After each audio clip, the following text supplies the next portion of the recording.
Hey guys, this is Pastor Brian from Buena Vista Baptist Church, and I'm actually at Metro Baptist Church in Manhattan, New York City. I'm up here for orientation for Clue Camp. We've got a group of youth and adults that will be coming up here in June and July to lead a week of camp. This will be probably my 12th, 13th time coming up for Clue Camp, and I've come up enough times that it's not just a single trip, it's the continuation of a relationship, a partnership and mission. And I've watched kids grow up, and I've seen them become junior counselors, and some graduate high school. And it's really been a blessing to be a part of this long term and see how you can really form those relationships and really see the work of God through the leaders up here. And I'm very grateful that I get a chance to play a small role in what they do. I'm very grateful for that.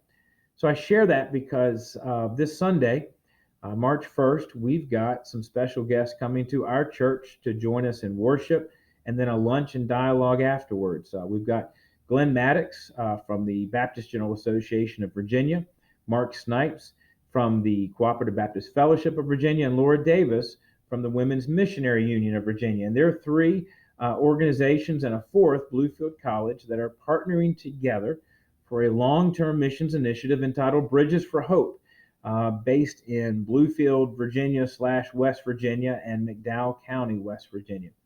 They're going to come up and share some of how this relationship began, the conversation started, the genesis of it, how it's coming together, what they're planning to do, and then how churches might be involved. And they're asking churches to consider not just a single trip, but something a little bit more long-term, and to have a long-term relationship and commitment with that mission to join them in what God is already doing down there.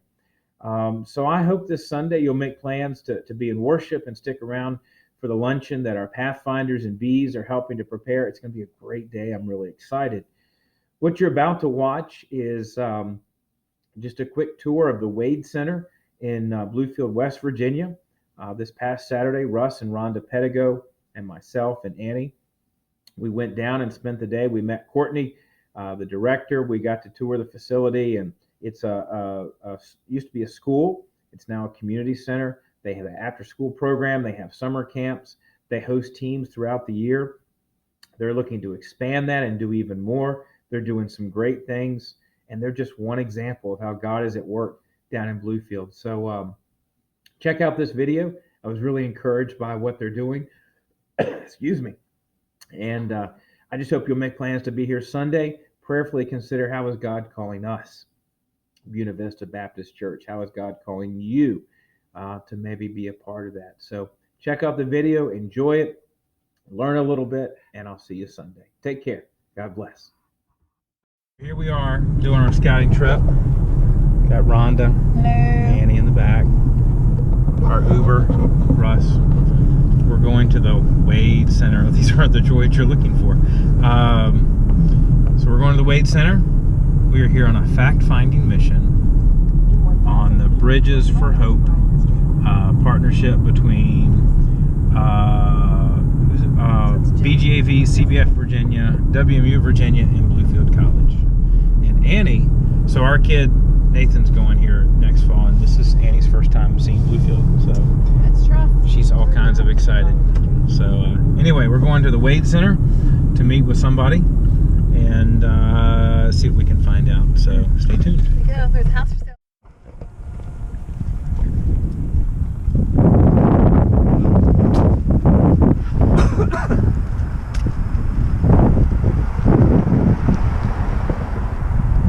So according to the sign up there, this was Wade School, built in 1925.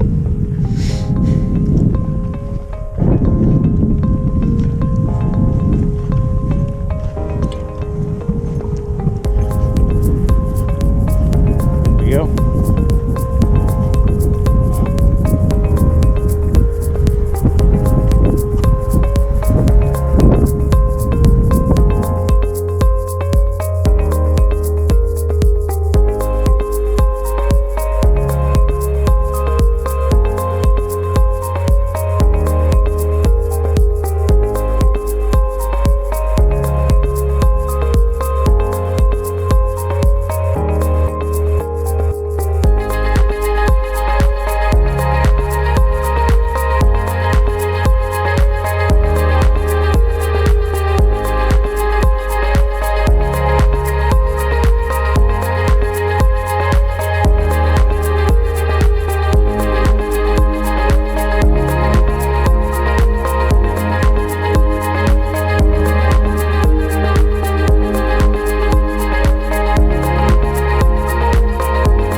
with DHHR. I came from the state to come to this job. Okay. So I did Child Protective Services in Mercer County. So, removing kids, foster care, all of that. That's what I had done before I came here. So how many kids walk through this building over the course, or over in a day, or over the course of the year, or both? The course of the year, there's overlap between our summer program and our after-school program. So Okay. we have up to 75 kids. Most of the 50 that are in the school year carry over. So Okay. there's 75 kids. When we have to break it down for our grants, it's 125 because we enroll for both programs. I got you. Okay. So the 50 during the school year, and they come here after school. They come here typically by 2:30 they're here. Okay. And then from 2:30 to 5:30 they're here because funding, we had to cut an hour off our program. We're Okay. trying to work with another organization that has a federal grant to be able to implement that hour back in 1 day a week. Okay. And then we're hoping to get donations to cover the other two. So we're looking at possibly extending the after-school program to Friday. Now, our summer program can't extend to Friday because we have to be under 30 days to be exempt. So for us to stay exempt, we got to keep our summer program 4 days a week. Right. So, and are there kids from both Bluefield, West Virginia, and Bluefield, Virginia that come here? We accept all kids. Okay, so they just can- in the area, kids from the They area. can transport themselves to and from. They're able to be accepted. We have some kids that come from Bluefield, Virginia side every summer. We have one Okay. kid, I know he comes over across the state line every year. We don't exclude any kid. So we serve the area. So it's a first come, first served basis. Whoever gets their applications in, that's who gets those spots first. Okay. So, what kids typically apply? Most of our kids are low income. Because of our financial constraints, we had to start charging parents a nominal fee. It's only $20 a week per family. So if they have more than one kid, it's less than $250 a day. Yeah. And that's less than a lot of them for that feed for Mountain Heart. So we're hoping to be able to extend to that 5th day and maybe take out their ability to need any alternative daycare because they still need daycare on Friday. Right. So if we can extend it and go up to like that $25 a day, well, $25 a week, it'd be able to wipe out their need for any other child care. Wow. We're just trying to build those funds, and Right. part of that is the missions program. That's one of our biggest fundraisers a year. And so they're here for about 3 hours 3 after hours school. a day, yeah, Monday through Thursday. And then we're hoping if we can get that grant, we can extend to Friday. But it's federal government, so it's in the air. We have to wait. So when the missions teams come, do they provide a meal for the kids or just snacks? Just snacks typically, because we work with the West Virginia Department of Education that does our feeding program. Okay. So the USDA supplies the West Virginia Department of Education. West Virginia Department of Education does a grant. Well, it's a reimbursement program. We apply, we get approved to be a vendor essentially, and we can serve any child 18 and under. Doesn't matter where they come from, because our area is 50% needy, so we can serve any child 18 and under for free. So they reimburse us a portion of what we spend. So they do a reimbursement, like it's about $4 a kid, and so that only typically takes up one of the meals. I mean, by the time all the other stuff that we have to put in, the labor, the utilities, all of that, it doesn't add up to match it, but it does allow us to take a little bit of that burden off. Yeah. So that's how the kids when they come in, because the mission kids get counted with our kids. So if you have kids 18 and under, they get counted with it. And how close is the closest school to here? It's about a mile and a half. Okay. 'Cause we have So three schools. none of them walk here. They're all No. transported to get here. Okay. No, we have families that walk home. Sure. Sure. Parents walk home. But no, the kids are either bused from the schools by the public school bus. Okay. Or we go and pick them up from the school that's right out of district. Literally, they would come to Hardee's. I don't know which way you came in, but the Hardee's right down here below the bridge. Okay. They would come that far. Okay. That's where we used to study when we were at Bluefield. That's how far the district is. But both of those schools, 2 of the schools are closing next year, and they're joining. So they will be going into the Wow. new school beside the high school. So it'll be, instead of 3 schools, 2 schools feeding into us. And we're hoping to branch out and get a 4th school over in Brush Fork. Okay. So Is Brush Fork in McDowell? County? it's just about 5 minutes 5 minutes from. Okay. across the bridge. I'm still learning geography. so Yeah, I don't no, know I'm everything. from McDowell County. Okay. Yeah, I'm from McDowell County. I grew up down there. So Gotcha. McDowell County, it's about an hour. down Okay. I got you. Yeah, Now, I know you already talked to her. I don't even know who you are. Kourtney. Hi, Kourtney. And what is your title, or I'm what do the you? executive director. So Okay. I facilitate everything. All of it falls under me. Okay. It's stressful most days. I wear about 1,000 hats. Sure. I'm HR, I'm payroll, I have an accountant, luckily, that they donate their time, so they do all of our bills and stuff. I send it to them, and Okay. they do all that side of it because they're smarter than me. And how long have you worked here? I've been here 2 years. 2 So years. I came in here in February 2018.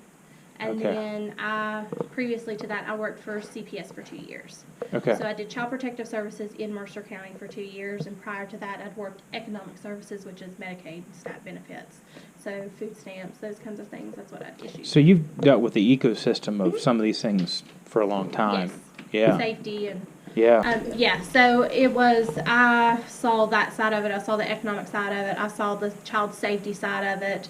I've worked different jobs. I've done provider work, which is working with children in home. Mm-hmm. So I've kind of done a little bit of everything to kind of know.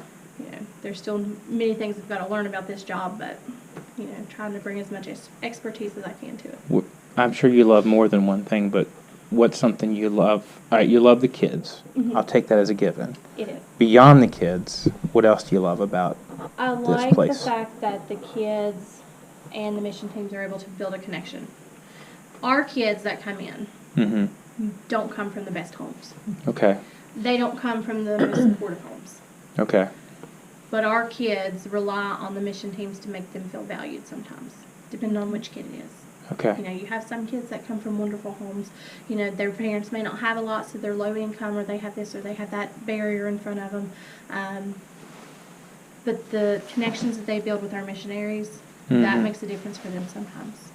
We have kids that parents are deceased or parents are incarcerated or they're Sure. in foster care, and that makes a world of difference for them. We've had some that have transitioned from being a very troublesome kid in the program and now Mhm. transitioned into a volunteer, and it's a 360. Like, they are completely, you can't even tell it's the same person. Wow. Just because they take that very seriously and they realize that it's very important for them to be a leader for the younger kids. So it's just seeing that and seeing the relationships that they build, because that's going to be something that's going to last them and give them skills that they may not get elsewhere. They're Yeah. not getting that loving, that bonding, that nurturing that they get. Even in a week, it makes a difference for our kids. And the ones that return every year, the kids know, and they recall, and they absolutely pick up where they left off. So you do have teams that return year after year and, Yeah, we've and plug had, in. There's been some teams that have been coming for 5 or 6 years. Okay. It may not be always the same people, but most of the time the leaders are the same. Sure. So Sure. the kids have built that relationship. I know in the past few years, we have, in the 3 summers that I've been here, we have overlap. There's about 5 teams that come every year. Okay. Yeah, and our goal is to always grow it and have teams coming from all over. Sure. We don't exclude any team. We have kids that come in that aren't connected to anything. They'll join the groups that are coming from the colleges or the universities, and they may not have any affiliation with, Okay. church or anything like that. And they come and they enjoy it because they want to just serve. They may not have that Christian aspect that they want to serve with, but they Yeah. have that want to serve, that yearning to serve, and they come here to be able to facilitate that. So. And what is the faith component of the Wade Center? How does that? We are Factored we don't take any denomination. Okay. So it is just Christian. So Okay. there is no denomination that excludes, Baptist or, Mhm. Presbyterian or anything like that, because we work with so many groups. And they Sure. want to be able to, when it was originally established, it was by the Westminster Church. Okay. But that no longer holds a bearing on what it is now. So we try to make sure that we're non-denominational. We work with all church groups. We've had Okay. some that have been wonderful and very great and very, beneficial. And then we had some that they were still wonderful, but they may not have that same lasting relationships and want to build those partnerships Sure. with us. Okay. But at the heart of it, the Christian values, Bible, those kinds of things Yes. are a big part of what guides Yes, what you we guys do worship every day in the after-school program. Do you really? Every day. The kids come in. That's what they've got, the Dr. Seuss So they're Okay. doing Dr. Seuss VBS curriculum. So that's Okay. the first thing the kids do when they get off the bus. That gives them 30 minutes to do an activity, dance, because we've got it broken up into different things Mhm. each day. So one day's music, one day's a lesson. The other day I had to read Horton Hears, no, not Horton Hears Who, Horton Hatches an Egg. That was my favorite story. My mom can recite the whole thing. Grew up reciting it to us. So we read Horton Hatches an Egg and talked about patience and the journey that we take, and it's not always the beginning to the end. So they had to, they listened to the story after we talked about the memory verse. So there's different things that they build on each day to be able to conclude it on Thursday. Okay. Mhm. That's awesome. Yeah, so we do that every day, and then our summer program is 7 weeks of VBS. Last year we did Fruits of the Spirit. So, and the year before that it was, I want to say it was the story of Paul. Okay. I want to think, we used to have someone that did the VBS curriculum, but she charged us an astronomical amount. So last year we were able to find it at a discount. We found it for $100 and got 50% off. So Nice. we took the Fruit of the Spirit, built it ourselves, and let the team just kind of run with it. So each week the team put their own spin on it. They took what we said, here's what we're covering this week, and they just do it. And this year it's going to be either beach, jungle, or ocean themed. So each week the team can choose what topic they want to cover out of those three, and they just build on it, because a lot of teams, they've had the the roar, or I think that's what Mapleview used last year. My kids went to their VBS for the week, but they'll build on what they've already had at their churches and be able to bring it here. I've had a superheroes one I'll have to share with you. Kids love it. Yeah. We got Candyland was one we had just recently, and it was donated from a church. Okay. And then we had, before that, we had it was the Wild West. Remember it right off the top of my head the way it's worded. I can't remember, but that was donated from a church down in McDowell County. So they donated theirs that they had done over the summer, and they donated it to us. Right. And then they sent all of their props, everything, so Right. the kids had it, and That's it was cool. really cute. They have those pictures up on Facebook. Yeah. Okay. Yeah, I used to work for WMUV Mm-hmm. and took a group to Romania, and we used the superheroes, and that Yeah. was way cool. Yeah. Yeah. They're going to be doing after Dr. Seuss's March Madness. Mm-hmm. Fun. So they'll do March Madness because we had sports-themed VBS curriculum donated. So, Okay. Cool. and our kids are, some of them are very athletic. That's cool. So they'll love that. And the college kids that are coming in, and the middle school that's coming in, they love sports. So they're excited about it. So the 7 weeks of VBS, are those filled fairly easily, or is that part of what, like with this new partnership, me looking for new churches to plug in to fill some of those weeks, or? What it is we have 62 beds downstairs, and I'll show you. We have 4 dorms. Okay. So teams book here, they stay here. They do some service projects if they want to do it off-site. They do service projects here, which is always a big help for us. Like last year, one of our groups, Parkway Presbyterian, they put in a drain system in our breezeway because it kept flooding. So they were able to do I think they're called French drains, Yeah. in the ground, and they were able to fix it for us. Okay. Some of them take on projects like that. Some Okay. of them, they want to do like communal outreach. So they'll go to Tiffany Manor, or they'll go to other places and they'll do outreach to that area. Okay. Or every day the kids are here, the first thing they do breakfast with the kids. And then they go into the VBS curriculum. We used to have the VBS curriculum in the afternoon, and the kids their attention span was not as strong. We moved it to the morning. Gotcha. So they do that in the morning. So they'll do a VBS lesson, they'll do worship, a VBS lesson, and then they'll do a VBS rotation. So it'll be like a game, it'll be Sure. an arts and craft, and then it'll be like a game that's focused on the lesson. So they rotate because we have 3 groups, so they'll rotate. We're looking at adding a 4th group just so we have another teacher and be able to split the kids so they're a little bit smaller Sure. groups because they're split by age or grade. Yeah. Awesome. But yeah, teams take on that, playing in the arts and crafts, all of that. That's what the team, that's part of their service here, is they plan all of that. And the weeks that we don't feel, our staff takes that on. Okay. Yeah, so if we didn't have a week, right now I think we have almost every week booked with at least 1 team. So teams may be as small as 8, Sure. or they may be as large as 40. Yeah. It just depends. Do Okay. you ever have like 2 teams that come in and work together? Yeah. We at the end of the summer we have Chesterfield Church. And then there was another one that's booked at the end of the summer. Okay. I can't remember off the top of my head, but they said. Well, it reminds me Why of Clue not? Camp with what we do. No, they just contacted us, but they're through Bridges of Hope as well. Okay. So they just contacted us and they want to send in a group to be able to work off-site and on-site. So they'll be here the last week. We have teams that come in from Bay Area. They typically send 2. Last year they sent 3. There may be a third team that they're sending. They typically pair up because their church is very large and they have more than one campus. So they'll have more than one campus come at the same time. So because they don't necessarily interact with each other on the different campuses. Yeah. So they serve together. We've had one church that is very small. They bring about 8 people, and then we had another church that's been here years and years and years, and they paired up, and it worked wonderful.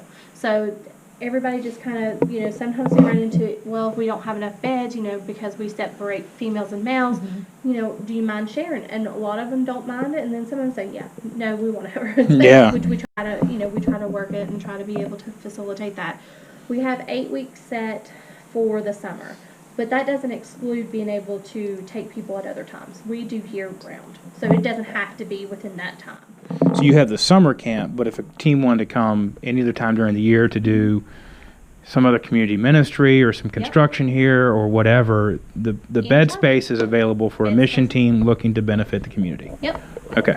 Yeah, so it's not, you don't have to stick to the summer, just like we have the ones that come in the spring, they do the alternative right here. Right. We have ones that come in at Christmas that bring, and they sponsor all of our kids for Christmas, so we have different ones that come out throughout the year. Our goal is to be year-round, because that funds our program. It makes us more sustainable, so Okay. So year-round is best. So the more teams you have here, The better off we are. better off you are.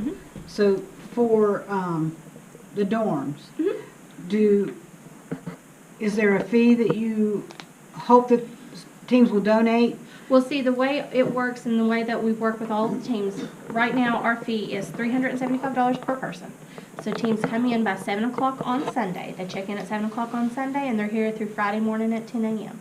That provides them the space and all meals. Oh, nice. So there is Nice. no, and that's why we do the $375 because we have our staff, because you eat with our kids. Yeah. And then the dinner, which is not with our kids because our kids are gone by that time, we work with local churches, so you get to get out into the local Nice. churches, or we have it facilitated on site.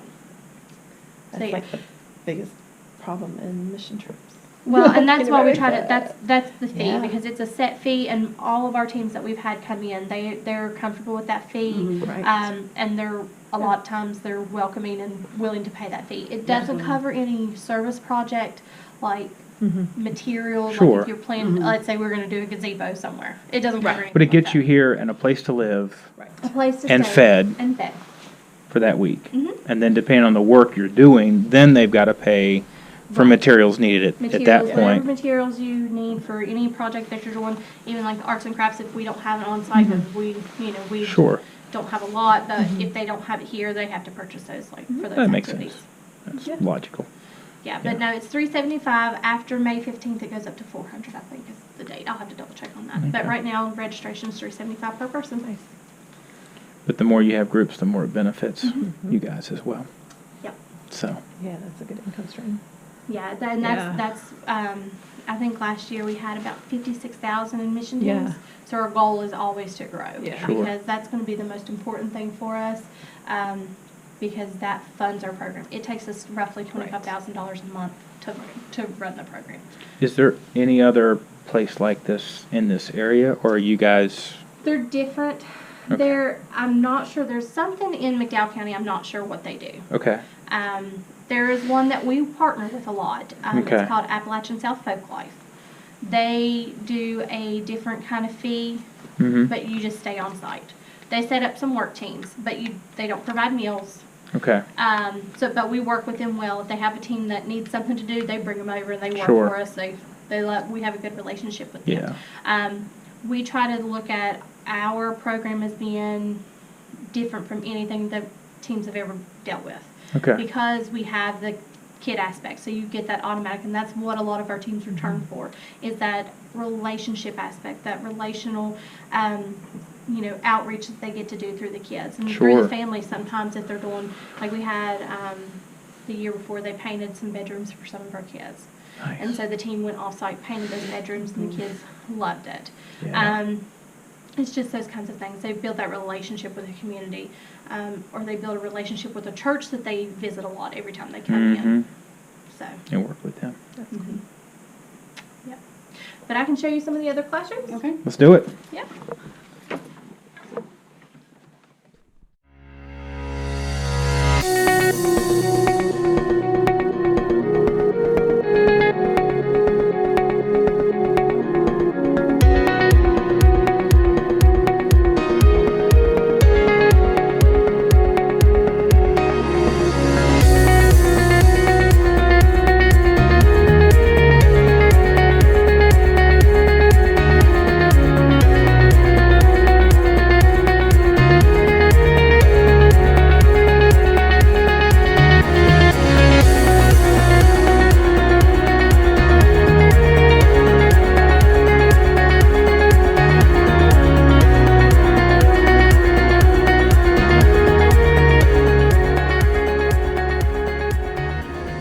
Every team comes in, they do a block.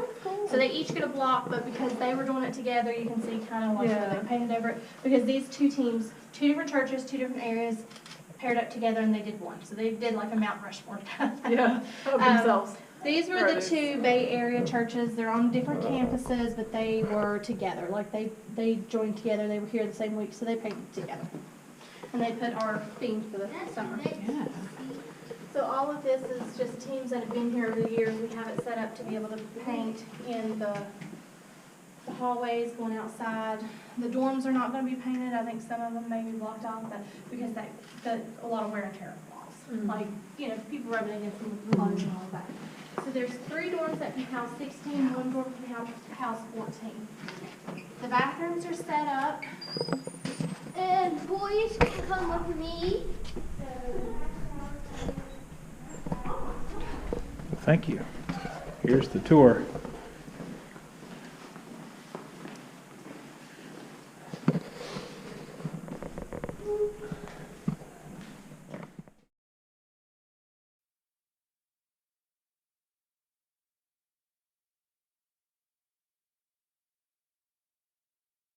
Month.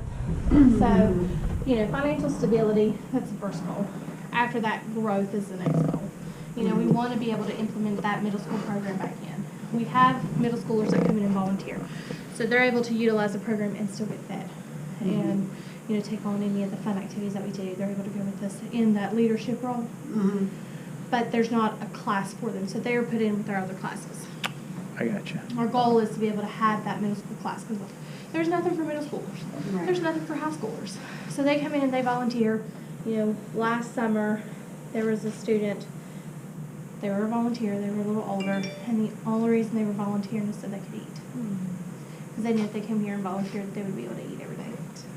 Or at least 4 days a week compared to not eating at all because of summertime. Right. That's the biggest downfall. I'm all for schools being year-round for that simple fact. Yeah. I would gladly have my kids in school year-round and gladly encourage the county to do that. But our families that are able to take trips or able to do those summer planning, they don't really realize the impact of our lower income. Those kids, there's nothing. The schools do not do a feeding program. The last few years, they've been able to do it for 1 month. They'll facilitate it on site through their reading program, and the kids take home boxes of food. But there's not a lot of outreach. They were able to do a read and feed last year, so they dropped off for the schools that are in this area, dropped off here because we were able to be a central point that the principals could come pick up. So they did books and bags of food, like weekend bags. So they got that every other week. They were able to do that, but kids need more than that sometimes because we send home weekend bags with them every week. Our kids take home a weekend bag. So we know that they have siblings at home. They'll take one for their siblings as well. So we do that every week, but the school was able to do that for a couple months. Well, the 2 months that they were out of school, they did it every other week, so about 4 times last year. But it's just something, those kids need more. They need food. They need food because that is something that's going to make a difference, whether they live or die throughout the summer or be able to not have to do something that may be unethical because they're hungry. But, one thing she she can give, and sometimes that $5 makes a difference for us. Mhm. So some churches donate year round. Mhm. Some churches sponsor a certain project. Bay Area, they had leftover funds from one of their trips one year, and they sponsored new tables in our classroom that we'll go to next. As you can see, our tables, most of them were falling apart, and we've had them. So that was the case in the smallest room, and they were able to fund and get new tables for us. So they sent us the money and told us what to use it for, and we were able to purchase all that, get the teacher a new desk and the kids a new desk. Do you have a dream list? We do. We call it a wish list. Mhm. Sharon keeps up with that. She updates it because she corresponds with the mission teams. Because she keeps that. We mark something off, she adds something. We mark something off, she adds something. Because there's always Right. something new that we need. Right. Obviously, right now we know we need tables. We're going to end up having to purchase tables.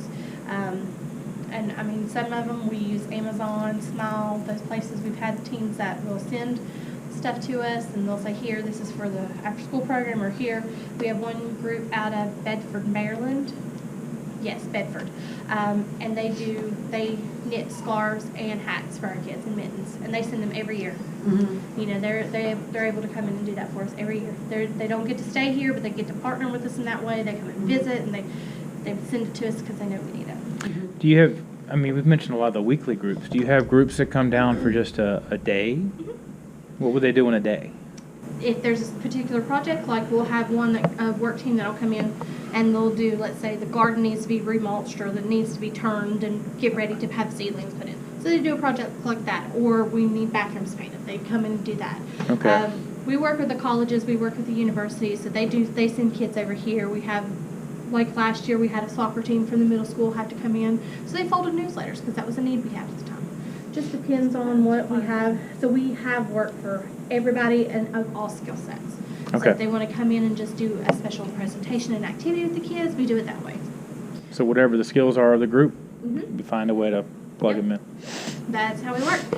Sharon always keeps that. She tries to communicate with the team leaders to be able to facilitate that. So that's one of the things whenever someone books, they fill out what skills they have or what they want to do. And we're able to facilitate those. A lot of our teams go down, we'll send them down to the Union Mission, which is right down the street. So that's where they're able to do that community outreach. They're preparing meals and they talk to the adults in the community. Okay. So they're preparing meals, interacting with the adults. Our kids go down there and serve sometimes.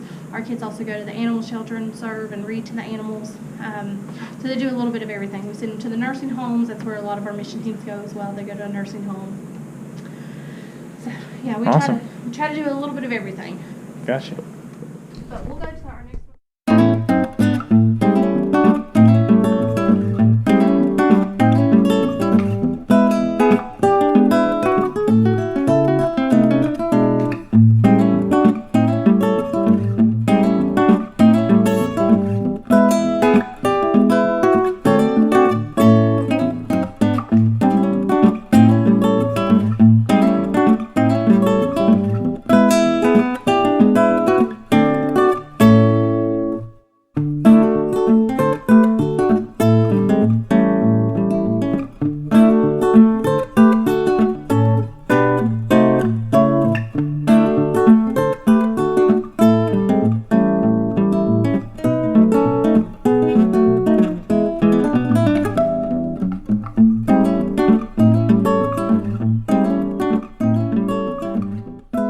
Now, I did. One more thing. There's a friendly ghost. Okay. There's a friendly ghost. That's good She's to know. only friends with the staff kids. Okay.